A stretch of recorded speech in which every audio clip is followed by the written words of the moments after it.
Bien-aimés dans le Seigneur, peuple de Dieu, mes chers amis, bonjour et bienvenue à la révélation divine de ce premier jour de la troisième semaine du Carême. Révélation divine qui aura pour titre La foi et les œuvres, une relation indissociable. La foi et les œuvres, une relation indissociable. Je voudrais vous proposer, mes chers amis, de lire avec moi dans les écrits de Jacques au chapitre 2, du verset 14 au verset 26.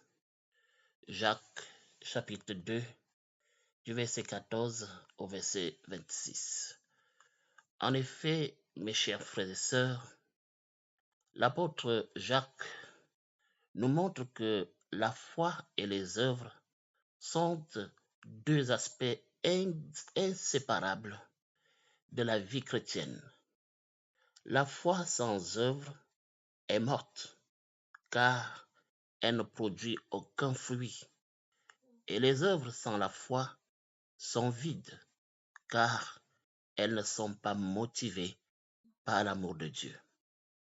Mes chers amis, ce que nous pouvons retenir, c'est que la foi est le fondement de notre relation avec Dieu.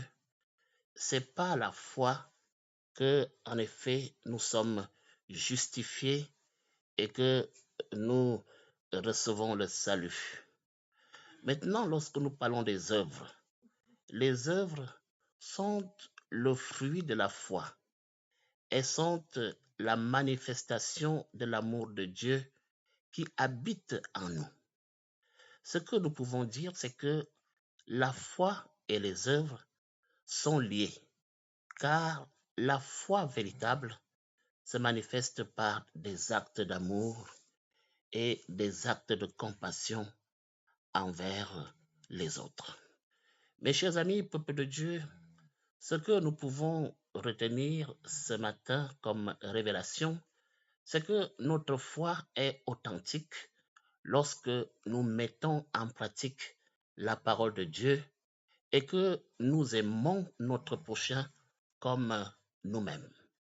Les œuvres sont donc le fruit de la foi et non le moyen de gagner le salut.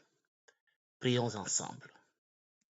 Éternel, notre Dieu, notre Père, nous te rendons grâce et te disons merci parce que dans ton amour immense et incommensurable, tu nous donnes de voir cette nouvelle journée.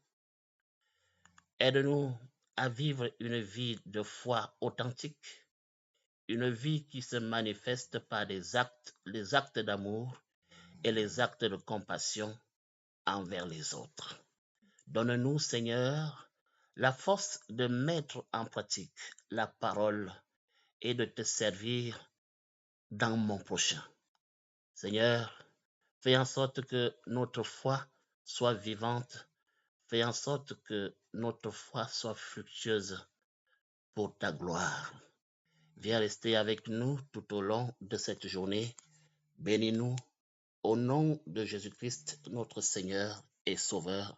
Nous t'avons prié. Bien-aimés dans le Seigneur, peuple de Dieu, voilà donc la révélation divine de ce matin. Au revoir et à demain pour une nouvelle révélation divine.